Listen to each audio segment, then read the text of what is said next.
Good afternoon, welcome to good health.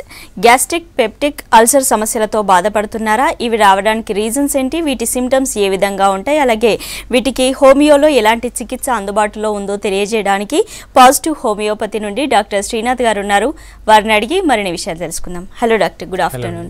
అసలు gastric సమస్యలు అనేవి ఎందువల్ల వస్తాయి? అంటే మెయిన్ కాజెస్ ఏంటి అసలు ఈ ప్రాబ్లమ్స్ రావడానికి? జీర్ణాశయ సమస్యల్లో ప్రధానంగా చెప్పుకోవాల్సింది గ్యాస్ట్రైటిస్ అంటారు. అంటే వేలకు ఆహారం తీసుకోకపోవడం వల్ల కడుపులో ఉత్పత్తి అయ్యేటువంటి ఆమ్ల పదార్థాలు సరిగ్గా న్యూట్రలైజ్ అవ్వకపోవడం వల్ల కడుపు లోపలి చిన్నపాటి పొరలు, సన్నటి పొరలు బాగా డిస్ట్రక్షన్కి గురవుతూ ఉంటాయి. తద్వారా అది జీర్ణాశయ సమస్యలకు దారితీస్తూ ఉంటుంది. దీనివల్ల పుల్లగా తేన్పులు అనిపించడము, ఆకలి మందగించడము, కడుపు మంట, అజీర్తి, కడుపు ఉబ్బరం లాంటి లక్షణాలు దీర్ఘకాలికంగా వేధిస్తూ ఉంటాయి.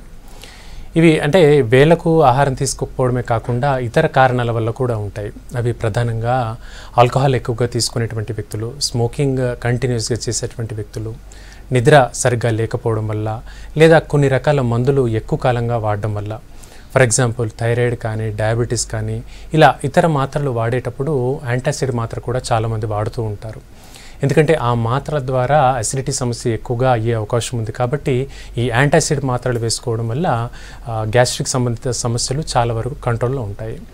సో ఇలా పలు రకాల కారణాల వల్ల అజీర్తి లక్షణాలు దీర్ఘకాలికంగా సఫర్ అయ్యే అవకాశాలు ఉంటాయి. వీటిల్లో గ్యాస్ట్రైటిస్తో మొదలుకొని అల్సర్ వరకు, అంటే ఒక చిన్నపాటి పుండు వరకు కూడా దారితీసే ప్రమాదం ఉంటుంది. రైట్ అండి. ఇప్పుడు జీర్ణానికి సంబంధించిన ప్రాబ్లమ్స్ చిన్న పిల్లలకు కూడా ఉంటాయి. వాళ్ళకి ఏం తిన్నా వామిటింగ్ అవ్వడం, పాలు కూడా వామిటింగ్ అవ్వడం మనం చూస్తూ ఉంటాం. జీర్ణం అవ్వలేదని పెద్దవాళ్ళు అంటుంటారు. సో వీళ్ళకి ఈ సమస్యలు ఉన్నాయని అనుకోవచ్చా మనం?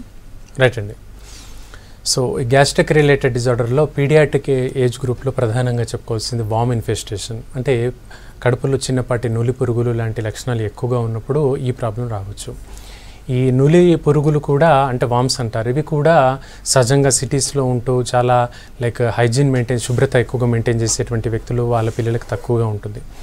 ఎక్కువగా మట్టిలో ఆడుకోవడము, చేతులు సరిగ్గా శుభ్రం చేసుకోకుండా ఫుడ్ తీసుకునేటువంటి పిల్లల్లో ఈ నులి పురుగుల సమస్య అనేది ప్రధానంగా కనిపిస్తుంది.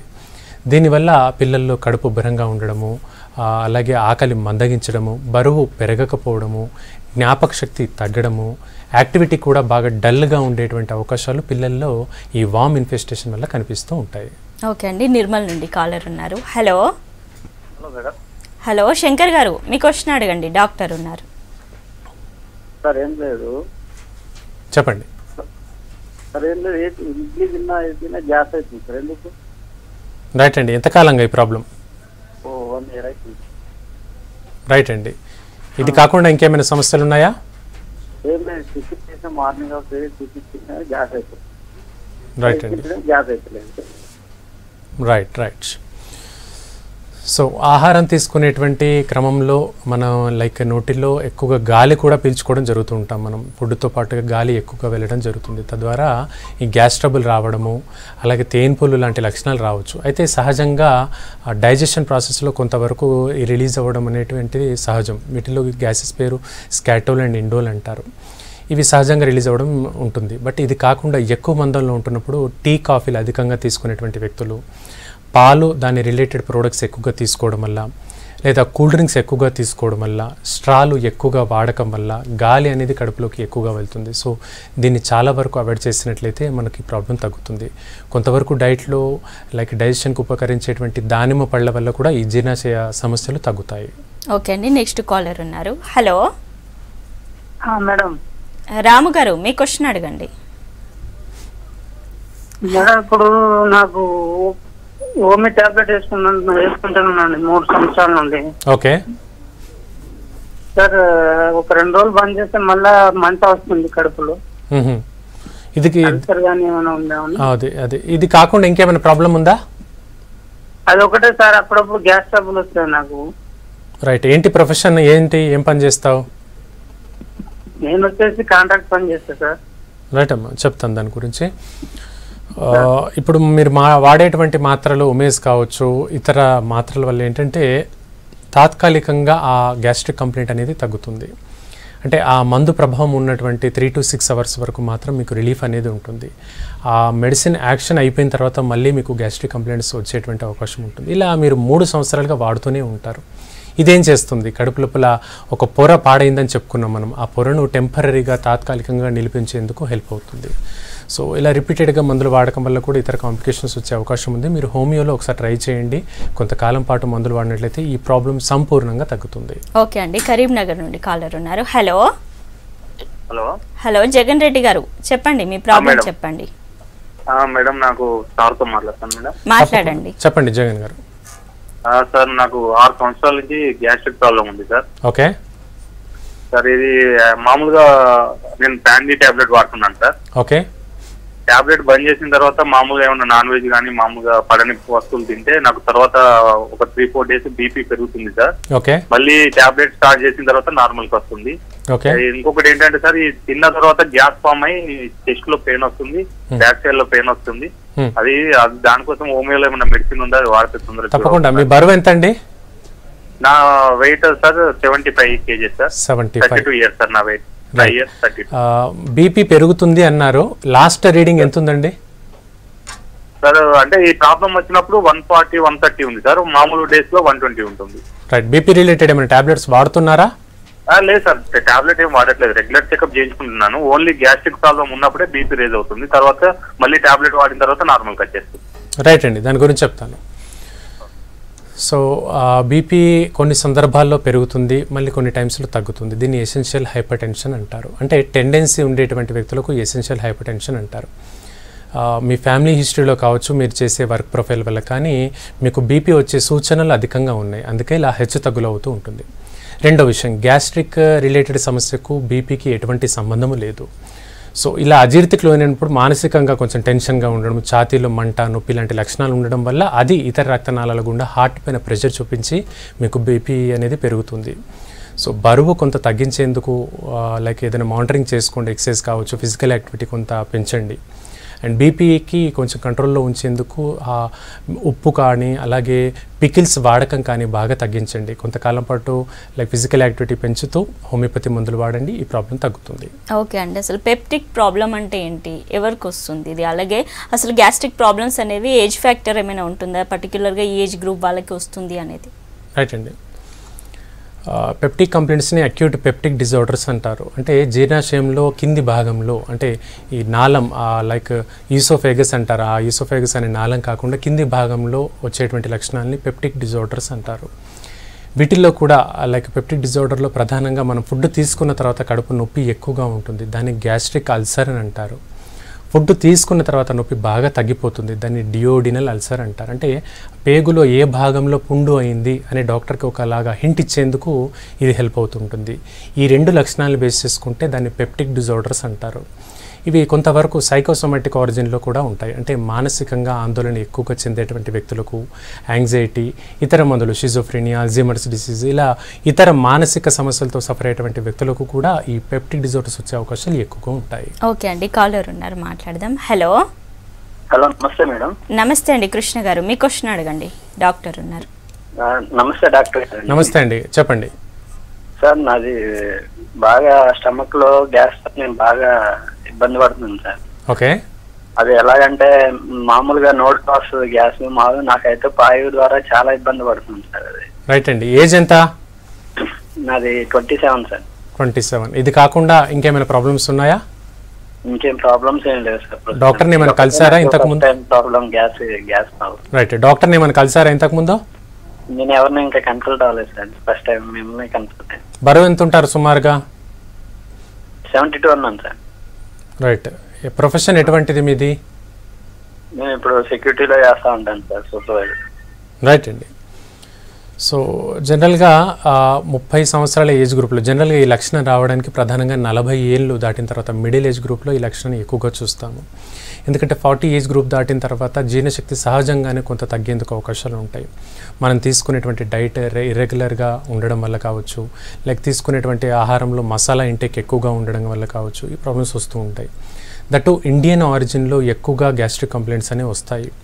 లైక్ వేరే కంట్రీస్ వాళ్ళతో పోల్చుకున్నట్లయితే వాళ్ళకు ఎక్కువగా ఆర్గన్ రిలేటెడ్గా ఉంటాయి. అంటే డయాబెటీస్ కావచ్చు, థైరాయిడ్ లక్షణాలు ఎక్కువగా ఉంటాయి. ఇండియన్ ఆరిజిన్లో చాలా వరకు సుమారుగా 70-80% కేసుల్లో గ్యాస్ట్రిక్ రిలేటెడ్ లక్షణాలే ఎక్కువ ఉంటాయి. అంటే ఓవరాల్గా రకరకాల వ్యాధుల్ని చూసినప్పుడు గ్యాస్ట్రిక్ రిలేటెడ్గానే ఎక్కువగా చూస్తాం. ఎందుకంటే మన ఇండియన్ ఇంటేక్లో తీసుకునేటువంటి ఫుడ్ ఐటమ్స్లో స్పైసీ ఇంటేక్ అనేది చాలా అధికంగా ఉండడమే ప్రధాన కారణం.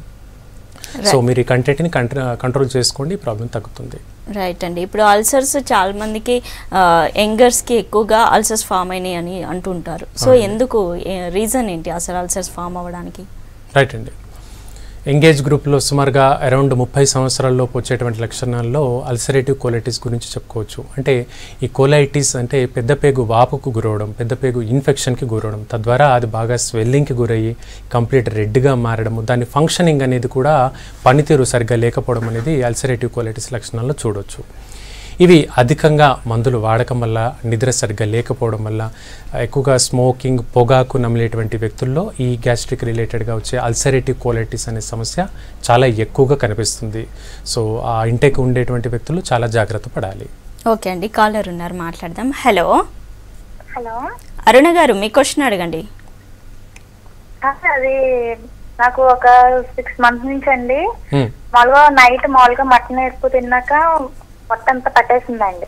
ఓకే. పట్టేస్తే మార్నింగ్ చాలా ఇబ్బందిగా ఉంటే హాస్పిటల్కి వెళ్తే చూసంటే మేడం గారు 1 month కి టాబ్లెట్స్ రాసి ఆ సిరప్ రాసి ఇచ్చారు.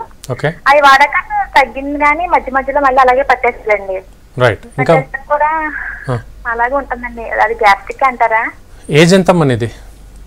25 years అండి. రైట్. ఇది కాకుండా ఇంకేమైనా ప్రాబ్లమ్స్ ఉన్నాయా? ఇది ఒకటే అండి, మధ్యలో కనిపిస్తుంది ఇది. రైట్ అమ్మా. సో అంటే కొంత ఏజ్ గ్రూప్ కాకుండా అనే విషయంలో నైట్ నాన్ వెజ్ తీసుకున్న ఐటమ్ ఏదైనప్పటికీ కూడా ఇండైజెషన్ అవుతుంది. అంటే డైజెషన్ సక్రమంగా అవ్వట్లేదు అంతే, దానికి ప్రత్యేకంగా ఎలాంటి మెడికేషన్ ఏమి అక్కర్లేదమ్మా. అండ్ ఏజ్ రిలేటెడ్గా వచ్చేటువంటి గ్యాస్ట్రిక్ అల్సర్, డియోడినల్ అల్సర్, ఇంకో ఇతర సమస్య ఏది కాదు. నీకు నైట్ భోజనంలో నాన్ వెజ్ నీకు అరగట్లేదు. సో దాన్ని ప్రిఫరబ్లీ మధ్యాహ్నంకి కానీ మార్నింగ్ టైంలో కానీ తీసుకో, సరిపోతుంది. అండ్ న్యూట్రలైజ్ అయ్యేందుకు ఆ ఫుడ్ తీసుకున్న తర్వాత మజ్జిగ కానీ, పెరుగు ఇలాంటి ఐటమ్స్ తీసుకొని కొంతపాటి హోమియోపతి మందులు వాడినట్లయితే ఈ ప్రాబ్లం తగ్గుతుంది. ఓకే అండి, నెక్స్ట్ కాలర్ ఉన్నారు. హలో నమస్కారం సార్. నమస్తే అండి, చెప్పండి. సార్ నాకు ఒక 4 months నుండి గ్యాస్ ప్రాబ్లం వస్తుంది సార్. ఎండోస్కోపీ చేయించాను. ఓకే. అందులో అంతా నార్మల్ వచ్చింది సార్. ఓకే. అంతా నార్మల్ ఉంది. తిన్న తర్వాత కొంచెం తినడం ఉండేటైతే బాగా పెయిన్ఫుల్ వస్తాయి. అదే సమయం ఒక మధ్యాహ్నం అయిందంటే కాళ్ళు చేతులు బాగా లాగడం స్టార్ట్ అవుతుంది సార్. బ్లడ్ టెస్ట్ కూడా చేయించాను, అందులో కొంచెం నార్మలే ఉంది. థైరాయిడ్ పరీక్ష ఏమైనా చేయించారా? చేయించలే సార్. రైట్. ఇంకా ఏమైనా ప్రాబ్లమ్స్ ఇది కాకుండా? ఇదే సార్. ఇంకోటి బ్యాక్ పెయిన్ ఉంది, దాని నుంచి వస్తున్నాయా మరి ఏందనేది తెలుస్తలేదు. ఇంకోటి ఏది ఉందన్నారు? ఇంకో సమస్య ఏదన్నారు ఇప్పుడు? కాలు చేతులు లాగడం, బ్యాక్ పెయిన్ కూడా వస్తుంది. బ్యాక్ పెయిన్ ఉంది. ఓకే. రైట్ అండి. అంటే ఇప్పుడు మీరు గ్యాస్ట్రిక్ కంప్లైంట్ అనేది ప్రధానంగా చెప్పుకోవాల్సింది కాదు, బ్యాక్ పెయిన్ అలాగే కాళ్ళు చేతులు లాగడం, 2 విషయాలు మాట్లాడుకుందాం. థైరాయిడ్ రిలేటెడ్ లక్షణాలు ఎక్కువగా ఉన్నప్పుడు ఇలా నొప్పులు అధికంగా అవుతుంటాయి. అలాగే లంబార్ రీజన్లో నడుం భాగంలో పెయిన్స్ ఎక్కువగా, డిస్క్ సమస్య వల్ల కూడా మీకు ఈ నొప్పులు అధికం అవుతూ ఉంటాయి. దానివల్ల ఈ మీకు అలసటగా ఉండడము, గ్యాస్ట్రిక్ కంప్లైంట్ అనేది ప్రధానంగా ఉంటుంది. ఫిజికల్గా మీరు లైక్ యాక్టివ్గా ఉండలేకపోతారు. సో నడుం భాగంలో ఏదైనా డిస్క్ సమస్య ఉందేమో ఒకసారి ఎక్స్రే పరీక్ష చేయించుకోండి, దాన్ని బేస్ చేసుకొని మందులు వాడండి, ప్రాబ్లం తగ్గుతుంది. ఓకే అండి. ఇప్పుడు చాలా గ్యాస్ట్రిక్ సంబంధించిన ప్రాబ్లమ్స్లో ఎక్కువగా ఐబిఎస్ అనే ప్రాబ్లం ఎక్కువగా వింటుంటాం. సో ఐబిఎస్ అనేది ఎవరికి వస్తుంది అసలు? రైట్ అండి. ఐబిఎస్ అనే లక్షణాన్ని ఇరిటబుల్ బౌల్ సిండ్రోమ్ అనే లక్షణంగా చెప్పుకోవచ్చు. ఇది ఎక్కువగా యంగ్ అడాలసెంట్ ఏజ్ గ్రూప్లో కనిపిస్తుంది. అంటే యుక్త వయసు ఏజ్ గ్రూప్లో సుమారుగా 20 నుంచి 25 లోపు ఏజ్ గ్రూప్లో ఎక్కువగా కనిపిస్తుంది. ఈ లక్షణాన్ని గుర్తించడం ఎలా అంటే ఐబిఎస్లో సహజంగా ఇండియన్ కాన్స్టిట్యూషన్లో 1 to 2 times వరకు స్టూల్స్ పాస్ చేస్తూ ఉంటారు, మోషన్కి వెళ్ళడం జరుగుతుంది. ఈ సమస్యతో బాధపడేటువంటి వ్యక్తులు ఎక్కువ సార్లు, 2 కంటే ఎక్కువ సార్లు, సుమారుగా 5 నుండి 6 సార్లు రోజుకు మోషన్ పాస్ చేసేటువంటి లక్షణం కనిపించవచ్చు. దాంతోపాటు కొంచెం జర్నీ చేసినా, కొద్దిగా చదివినా, ఏదైనా పని చేసినా కూడా తొందరగా మోషన్ వచ్చేటువంటి సెన్సేషన్ కల్పించవచ్చు. ఈ లక్షణం ఉండేటువంటివి ఐబిఎస్ లక్షణాలుగా చెప్పుకోవచ్చు. ఓకే అండి, కాలర్ ఉన్నారు, మాట్లాడదాం. హలో హలో మసూద్ గారు, మీ క్వశ్చన్ అడగండి. హలో చెప్పండి, వింటున్నాను. హలో సార్, చెప్పండి. నాకు పొట్ట చాలా పెరిగిపోతుంది సార్ నాది. ఓకే. గ్యాస్ ట్రబుల్ ప్రాబ్లమ్ ఏందన్నట్టు అర్థమైతలేదు నాకు. రైట్, వింటున్నాను, చెప్పండి. అదే సార్. రైట్ అండి. పొట్ట పెరగడం కేవలం ఒబేసిటీ లక్షణాలుగా చెప్పుకోవచ్చు. స్థూలకాయం సమస్య, బరువు పెరుగుతున్నారు. ఫ్యాట్ డిపాజిట్ మగవాళ్ళకందరికీ కూడా అబ్డామిన్ రీజన్లో ఎక్కువగా అవుతుంది. అదే లేడీస్ విషయానికి వచ్చినట్లయితే నడుం కింది భాగంలో ఎక్కువగా ఫ్యాట్ డిపాజిట్ జరిగే అవకాశం ఉంటుంది. ఈ ఒబేసిటీకి మీరు బరువు తగ్గించడం తప్పించి దానికి ప్రత్యేకించినటువంటి మందులు ఏమీ వద్దు. ఎక్సర్సైజ్ చేసుకోండి, యోగా కానీ ఎక్సర్సైజ్ కానీ హోమియోపతి మందులు కొంత సపోర్టివ్గా పనిచేస్తాయి. బరువు కొంత తగ్గేందుకుంటే ఈ ప్రాబ్లం తగ్గుతుంది. సో దట్ ఫిజికల్గా ఫిట్ ఉంటారు, ఎలాంటి మెడికేషన్ కూడా అక్కర్లేదు. ఓకే అండి. ఇప్పుడు మనకి జనరల్గా నాన్ వెజ్ తిన్నా లేదంటే హెవీ ఫుడ్ తీసుకున్నా కూడా మనకి అనీజీగా ఉంటుంది. సో ఇది యాసిడిటీ ఇవన్నీ కూడా ప్రొలాంగ్గా అయితే మనకి యాసిడిటీ ప్రాబ్లమ్స్, గ్యాస్ట్రిక్ ప్రాబ్లమ్స్ ఉన్నాయని అనుకోవచ్చా? అసలు సిమ్టమ్స్ వైజ్గా మనకి ఎలా డయాగ్నోస్ అవుతుంది? రైట్ అండి. చాలా మందిలో చేసేటువంటి అపోహ ఏంటంటే నాన్ వెజ్ ఐటమ్ తీసుకున్న తర్వాత కూల్ డ్రింక్స్ తాగడము లేదా ఇతర సోడా లాంటి ఐటమ్స్ తీసుకోవడం జరుగుతూ ఉంటుంది. ఈ ఐటమ్స్ తీసుకోవడం వల్ల శరీరంలో ఎక్కువగా షుగర్ లెవెల్ అనేది పేరుకుపోయి ఉంటుంది. అది ఫ్యాట్కు దారితీస్తూ ఉంటుంది. దీనివల్ల ఆ కాసేపు అంటే ఒక అరగంట 1 అవర్ పాటు బాగానే ఉంటుంది. ఆఫ్టర్ 1 అవర్ కాస్త డల్గా అయిపోవడం, నిద్ర రావడం లాంటి లక్షణాలు ఎక్కువ కనిపిస్తాయి. ఇలా ఇంటేక్ ఎక్కువగా తీసుకునే వ్యక్తులకు ప్యాంక్రియాస్ గ్రంథికి కూడా పనితీరు తగ్గిపోతుంది. దానివల్ల వారికి డయాబెటీస్ లాంటి లక్షణాలు కూడా ఎక్కువగా వచ్చే అవకాశం ఉంటుంది. తీసుకునేటువంటి ఈ ఐటమ్స్లో ఎక్కువగా యాసిడ్ ఫాస్ఫరిక్ యాసిడ్ ఎక్కువగా ఉండడం వల్ల అది వామిట్ కూడా కాకుండా బ్లడ్లో కంప్లీట్ కొలెస్ట్రాల్ లాగా అక్యుములేట్ అయిపోయి ఉంటుంది. దీనివల్ల ఒబేసిటీ, గ్యాస్ట్రిక్ కంప్లైంట్, బీపీ పెరగడము ఇలా ఒకదానికి ఒకటి లింక్ అయ్యేటువంటి కాంప్లికేషన్స్ వస్తూ ఉంటాయి. సో ఆ ఐటమ్స్ని తగ్గించడం అనేది ప్రధానంగా చూసుకోవచ్చు. తీసుకునే క్వాంటిటీ కూడా తగ్గించాలి. సో దట్ డైజెషన్ సక్రమంగా అవుతుంది. ఓకే అండి. అసలు గ్యాస్ట్రిక్ సమస్యలు రాకుండా ఉండాలంటే ఎలాంటి ప్రికాషన్స్ తీసుకోవాలంటారు? రైట్ అండి. గ్యాస్ట్రిక్ కంప్లైంట్స్ని చాలా వరకు నివారించేందుకు టైం మేనేజ్మెంట్ని ఎక్కువగా చెప్పుకోవచ్చు. ఇదివరకు మనం చెప్పుకున్నాం ఐబిఎస్ లక్షణం కావచ్చు, అల్సరేటివ్ కోలైటిస్ కావచ్చు. ఇవి చాలా వరకు ఫుడ్ టైంకి తీసుకోకపోవడం వల్ల వచ్చే లక్షణాలు. అలాగే స్మోకింగ్ ఇంటేక్, లైక్ ఫుడ్ తీసుకున్న తర్వాత చాలామంది స్మోకింగ్ చేస్తూ ఉంటారు. టీకి వెళ్ళినప్పుడు టీ తాగిన తర్వాత స్మోక్ చేస్తూ ఉంటారు. ఇలా రోజుకు 5 నుండి 10 సార్లు స్మోకింగ్ చేయడం వల్ల కూడా ఇర్రెగ్యులర్ బోవెల్ హ్యాబిట్స్ అవుతాయి. దానివల్ల పైల్స్, ఫిషర్ లాంటి ఇతర లక్షణాలు కూడా దారితీసే కంప్లైంట్స్ ఉంటాయి. కొందరు చెప్తారు డాక్టర్ గారు మోషన్ పాస్ చేసినప్పుడు స్టూల్స్ అనేవి కంప్లీట్ బ్లాకిష్గా అవుతుంది, ఎప్పుడు వెళ్ళినా కూడా బ్లాక్గా అవుతుందని. ఇదేంటి కడుపులో పేగుల లోపల ఇన్ఫెక్షన్ అధికంగా అయ్యి పేగుల నుండి బ్లీడింగ్ అనేది అధికంగా అవుతున్నప్పుడు మోషన్స్ కూడా కంప్లీట్ బ్లాకిష్గా మారిపోతూ ఉంటాయి. ఇది సూచన మనకు హిమోగ్లోబిన్ కౌంట్ శరీరంలో బాగా తగ్గుతుంది, ఇమ్యూనిటీ తగ్గుతుందని సూచన. సహజంగా సుమారుగా 10-11 వరకు హిమోగ్లోబిన్ కౌంట్ అనేది ఉండాలి. కానీ ఈ సమస్యతో బాధపడేటువంటి వ్యక్తులకు 6-7 కంటే ఇంకా తక్కువగా కూడా హిమోగ్లోబిన్ పడిపోయే అవకాశం ఉంటుంది. తద్వారా వ్యక్తి కోమాలోకి వెళ్ళేటువంటి అవకాశాలు కూడా కాంప్లికేషన్గా చెప్పుకోవచ్చు. ఓకే అండి. విజయవాడ నుండి కాలర్ ఉన్నారు. హలో. హలో, నమస్తే మేడం. నమస్తే అండి, బాలు గారు. మీ క్వశ్చన్ అడగండి, డాక్టర్ ఉన్నారు. హలో, నమస్తే సార్. నమస్తే అండి, బాలు గారు చెప్పండి.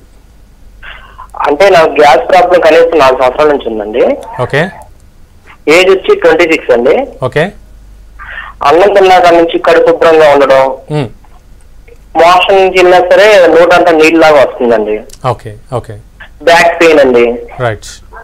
వర్క్ చేస్తే మళ్ళీ ప్రాబ్లం ఉండలేదండి. వర్క్ చేయకపోతేనే కడుపు అంతా ఉబ్బరంగానూ అలా అనిపిస్తుందండి. రైట్ అమ్మా, దాని గురించి చెప్తాను. సో ఈ కంప్లైంట్ని జీఈఆర్డి అంటారు, గ్యాస్ట్రో ఈసోఫేజియల్ రిఫ్లెక్స్ డిసీజ్ అంటారు. అంటే తీసుకునేటువంటి ఆహారం కంప్లీట్గా పైకి ఎగదనుకొని వస్తుంది. కొన్ని సందర్భాల్లో అన్నంలాగా లేదా ఫుడ్ ఐటమ్స్, ఫుడ్ పార్టికల్స్ రాకుండా కేవలం నీళ్లు మాత్రమే, సలైవా మాత్రమే కంప్లీట్గా పైకి ఎరెక్టేషన్స్ రూపంలో వస్తూ ఉంటుంది. దీన్ని జీఈఆర్డి అంటారు. సో వీటికి టైం మేనేజ్మెంట్తో పాటు నువ్వు తీసుకునేటువంటి ఆహారంలో దాన్ని న్యూట్రలైజ్ చేసేందుకు కీరా కానీ, క్యారెట్ కానీ ఇటువంటి ఐటమ్ ఎక్కువగా ఉండాలి. కూరగాయలు ఎక్కువగా సొరకాయ అంటారు, ఆ ఐటమ్ ఎక్కువగా తీసుకున్నప్పుడు కూడా నీకు ఈ లక్షణం అనేది బాగా తగ్గుతుంది. వీటితో పాటు కొంతకాలం ఒక 3-4 నెలల వ్యవధి వరకు హోమియోపతి మందులు వాడు ప్రాబ్లం కంప్లీట్గా తగ్గుతుంది. ఓకే అండి. అసలు గ్యాస్ట్రిక్ సమస్యలు, అల్సర్ ఇలాంటి ప్రాబ్లమ్స్ అన్నీ కూడా హోమియోపతిలో ఎంతవరకు క్యూర్ అవుతాయి? రైట్ అండి. వ్యక్తి లక్షణాన్ని బట్టి ఈ సమస్య ఎంతకాలంగా అనేది మనం చెప్పుకోవచ్చు. ముఖ్యంగా టాబ్లెట్స్ ఏవైనా వాడుతున్నప్పుడు కొన్ని జాగ్రత్తలు అనేవి ఖచ్చితంగా తీసుకోవాలి. ఆ జాగ్రత్తలు తీసుకున్నప్పుడు ఎటువంటి మందులు కూడా పూర్తిగా రిలీఫ్ అవ్వవు. మల్టిపుల్ కంప్లైంట్స్తో వచ్చే వ్యక్తులు ఉంటారు. అంటే ఈ రోజుల్లో మనం ఎక్కువగా చూస్తే 50-40 ఏజ్ గ్రూప్లోనే షుగర్, బీపీ లాంటి లక్షణాలు ఎక్కువగా కనిపిస్తున్నాయి. సో బీపీకి, షుగర్కి యాంటాసిడ్ మాత్రలు, తలనొప్పికో మాత్రలు ఇలా 5-6 మాత్రలు వాడుతూ ఉన్నప్పుడు తీసుకునే ఇంటేక్లో అయినా డైట్ మేనేజ్మెంట్ సక్రమంగా ఉండాలి. ఆ డైట్ మేనేజ్మెంట్ సరిగ్గా లేకపోవడం, ఆల్కహాల్ ఇంటేక్ ఎక్కువగా ఉండడం వల్ల మందుల పనితీరు కూడా బాగా తగ్గుతుంది. సో డైట్ మేనేజ్మెంట్ సక్రమంగా చేస్తూ హోమియోపతిల మందులు వాడినట్లయితే గ్యాస్ట్రిక్ రిలేటెడ్ ఏ సమస్యనైనా కూడా చాలా వరకు మనం ఎలాంటి మెడిసిన్స్ లేకుండానే అధిగమించవచ్చు. ఓకే అండి, కాలర్ ఉన్నారు, మాట్లాడదాం. హలో, నమస్తే మేడం. నమస్తే అండి, బాలకృష్ణ గారు, చెప్పండి మీ ప్రాబ్లం చెప్పండి. సార్ మేడం, అది ఇంత అన్నం తినగానే పొట్ట ఉబ్బుతుంది మేడం.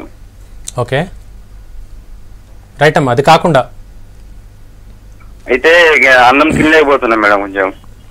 రైట్, ఆ ఫుడ్ తీసుకున్న తర్వాత కేవలం పొట్టుబడాన్ని మన మెడిసిన్కి సంబంధించినటువంటి డిసీజ్ లక్షణంగా ఎటువంటి లక్షణంగా చెప్పుకోలేము.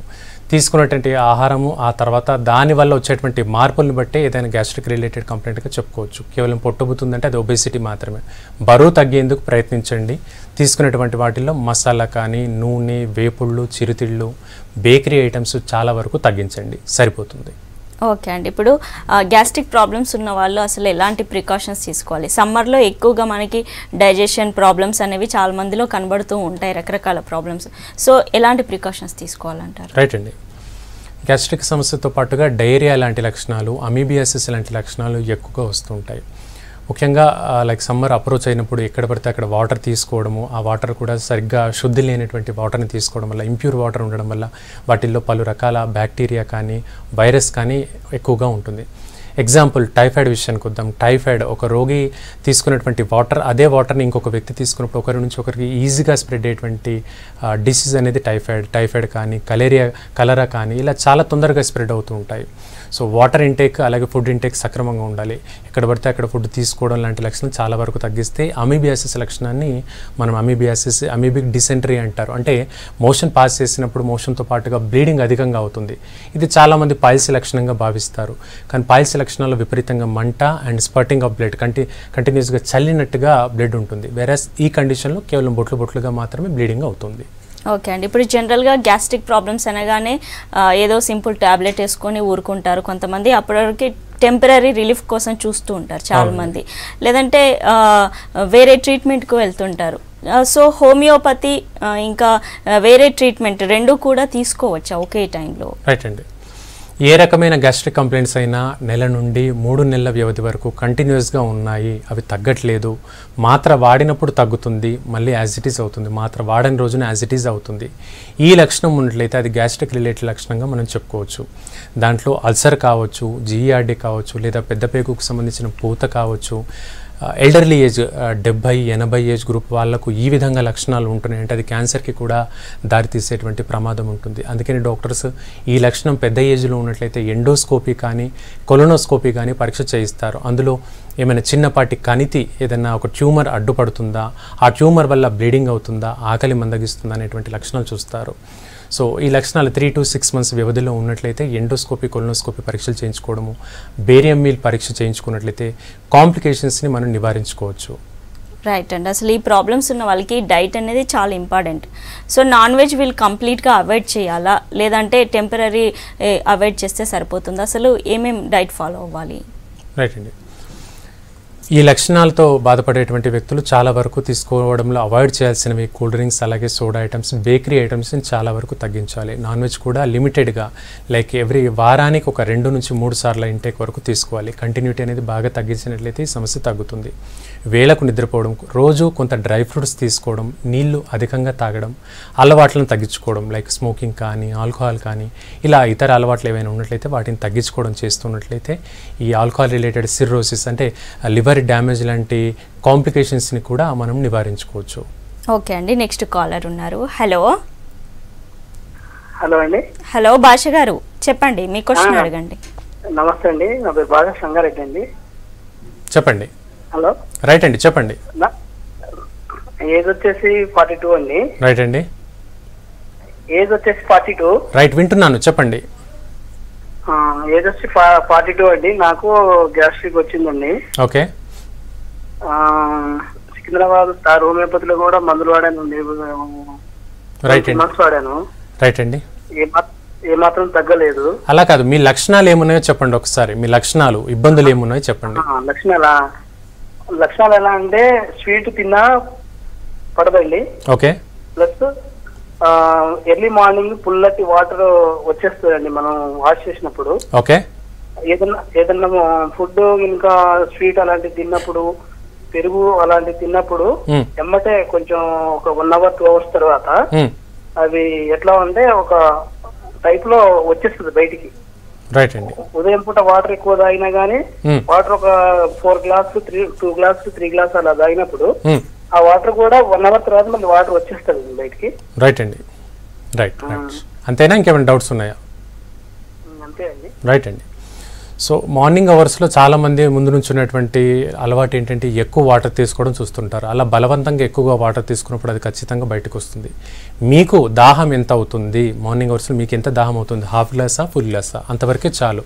ఆరోగ్యం బాగుంటుందని ఎక్కువ వాటర్ ఇంటేక్ తీసుకోవడము, వాకింగ్ చేయడము, దీనివల్ల కూడా ఎక్కువగా అజీర్తి లక్షణాలు అయ్యి వామిటింగ్ అయ్యే అవకాశం ఉంటుంది. అలాగే మీరు ఒక మాట అన్నారు, ఫుడ్లో కూడా కొన్ని పడట్లేదు, అవి అలర్జీ లక్షణాలుగా చెప్పుకోవచ్చు. పాల ఉత్పత్తులు, మిల్క్ అన్నారు, పెరుగు, మజ్జిగ విషయం చెప్తున్నారు, పడట్లేదు. పడని వస్తువుకు దూరంగా ఉండడం మంచిది. వాటిని తగ్గించుకోండి. మజ్జిగ లాంటి ఐటమ్స్ని మాత్రమే కంటిన్యూస్గా ఫుడ్లో తీసుకోండి, సరిపోతుంది. ఓకే అండి. మీరు ఇందాక చిన్న పిల్లలకి నూలు పురుగుల సమస్య అనేది ఎక్కువగా కనబడుతూ ఉంటుంది అని చెప్పారు. సో ఈ సమస్య ఉన్న వాళ్ళ పిల్లల విషయంలో అసలు ఎలాంటి జాగ్రత్తలు తీసుకోవాలి? రైట్ అండి. ఈ వామ్ ఇన్ఫెస్టేషన్ అంటే ఈ ఆస్కారిస్ లుబ్రికాయిడ్స్ అంటారు. ఈ వామ్ ఇన్ఫెస్టేషన్ సమస్య సుమారుగా 5 సంవత్సరాలు దాటిన తర్వాత పిల్లల్లో కనిపిస్తుంటుంది. ఎందుకంటే 5 సంవత్సరాలలోపు పిల్లల్లో, చిన్న పిల్లల్లో వచ్చేటువంటి లక్షణాలు ఇంటర్సెప్షన్ అంటారు. అంటే పుట్టుకతోనే పేగుల కదలిక సరిగ్గా లేకపోవడము, ఒక పేగు ఇంకో పేగు కంటిన్యూస్గా ష్రింక్ అయ్యి దగ్గరగా బాగా అతుక్కొని ఉండేటువంటి లక్షణం కూడా కావచ్చు. దీనివల్ల వారికి ఇంటెస్టైనల్ కోలిక్ లాంటి లక్షణాలు పిల్లల్లో కనపడవచ్చు. సో ఈ వామ్ ఇన్ఫెస్టేషన్ని తగ్గించేందుకు లైక్ హైజీన్ హ్యాబిట్స్ని, శుభ్రత అనేది లైక్ పేరెంట్స్ కానీ డాక్టర్స్ ద్వారా కానీ క్లియర్గా తెలుసుకొని పిల్లలకి ఎడ్యుకేట్ చేసినట్లయితే ఈ లక్షణాన్ని ముదరకుండా పిల్లల్లో ఆకలి కానీ హిమోగ్లోబిన్ కౌంట్ కూడా పడిపోతుంది ఇది కాంప్లికేషన్లో. సో ఈ కాంప్లికేషన్ని ఈ డాక్టర్ సజెషన్తో తీసుకున్నట్లయితే ప్రాబ్లం తగ్గుతుంది. ఓకే అండి. కొన్ని ప్రికాషన్స్ తీసుకోవడం వల్ల గ్యాస్ట్రిక్ సమస్యల నుంచి బయటపడవచ్చు అని చెప్తున్నారు. థ్యాంక్ యూ సో మచ్ అండి. ఇది వాళ్ళ good health. Keep watching V6 news.